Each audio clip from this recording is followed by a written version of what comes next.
today we're going to get behind what the pelvic floor muscles are and how we can train them and why we would bother to do so. Pelvic floor muscles are a bunch of muscles shaped in a sling coming from the lower part of the torso, and for me they consist of the lower part of the core. Often the core is thought of as just the abdomen, but that's wrong. It's also including the obliques here, the back muscles, the back extensors in the vertebrae in the back.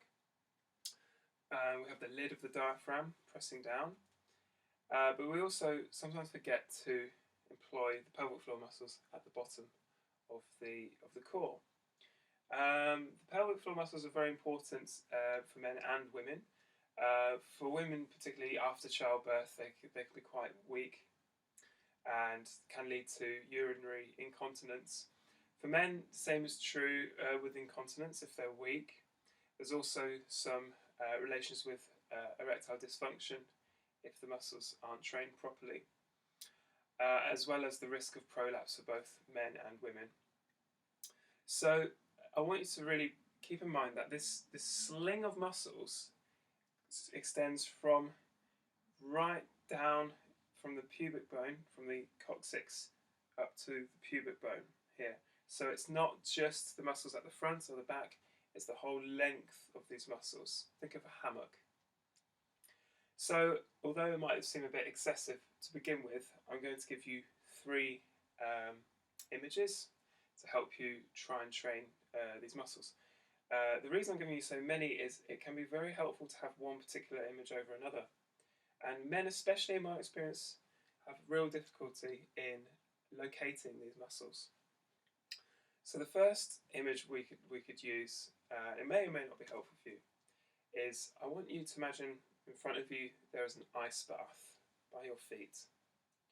And I want you to step with me and imagine you're just about to dip your toes into the ice bath. So from here you get this image of clenching upwards, supporting the spine from below. So that may or may not be useful. You can work to each side, just zipping up, making sure you're extending from the rear to the front, this whole sling. The second image, which may or may not be helpful, is imagine you're watching a horror film, let's say Psycho, and we see, I've forgotten her name, never mind, the woman in the shower. She's just preparing the shower, she's taking off her gown, she's walking into the bath, and we see an image appear in the shower curtain.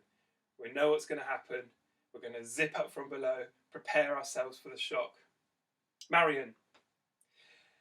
Third image, which may or may not be useful, is imagine if you're a football or rugby or cricket fan, whatever, imagine your team is just about to score.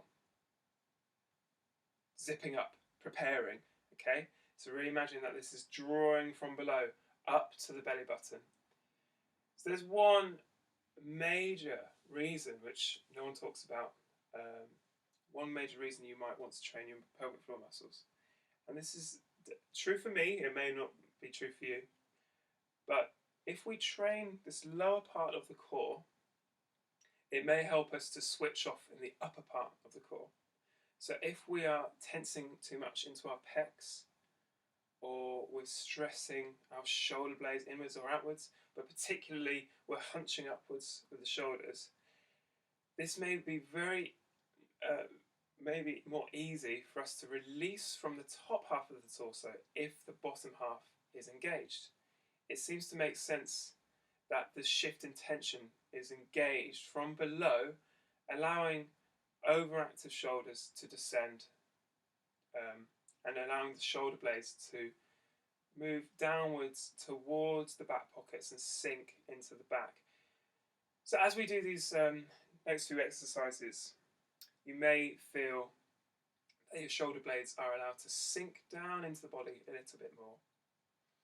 So let's try some exercises. We're going to go for two main sorts of exercises, and I'll explain that.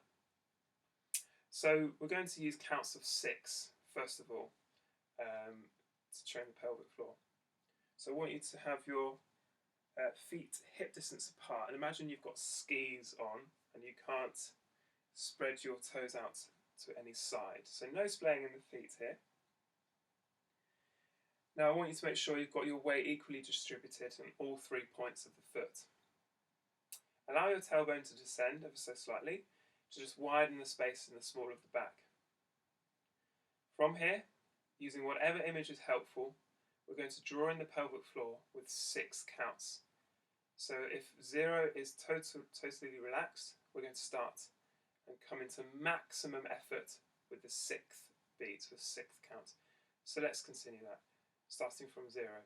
1, drawing in, 2, 3, 4, 5, 6. Hold for 6. 2, 3, 4, 5, 6. And release for 6. 2, 3, 4, 5, 6. Make sure when you get to the 6 that you've got maximum effort. The hard bit is releasing for 6, but this is a really good tester for these muscles. Let's do that again. So, starting at 0, we're going to engage for 6.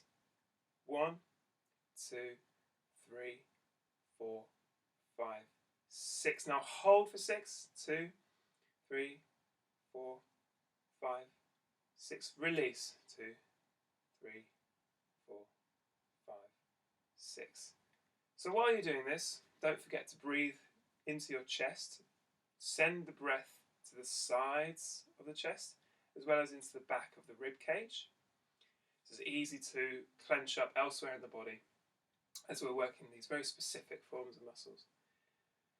So now we're going to train faster and quicker because, generally speaking, all the muscles will have 2 different fibre types which compose the main muscle. So we just trained the slow twitch muscle fibres, and now we'll train the fast twitch muscle fibres. So the slow twitch we just trained are good for general stamina, just tone, holding the shape of the pelvic floor. Now for the fast twitch, this is used more for, say, when we're sneezing or coughing, when we need to instantly engage those muscles very quickly. So we need to engage them quickly. So to do this, we're going to zip up as quickly as we can, engage the pelvic floor, hold for another 6, and then just release. So no, only 6 breaths, only 6 counts, when we're fully engaged. So let's just drop that tailbone, send the breath into the lungs, and try and expand the rib cage to the sides and to the back. So, when you're ready, let's engage. Zip up, hold for 6. And release. Let's have another one of those. Okay, zip up. Nice and quickly. 3, 4, 5, 6. And release. One more of those. Zip up nice and quickly. And release. So you may or may not feel your shoulders are allowed to release a little bit with this tension from below. But it also just seems to make sense that the core, never mind it just being thought of as the abs, the core isn't just this cylinder, this corset of muscles around the midriff. It's actually got that lid of the diaphragm pressing down into the spine, and most crucially, the pelvic floor, in my opinion.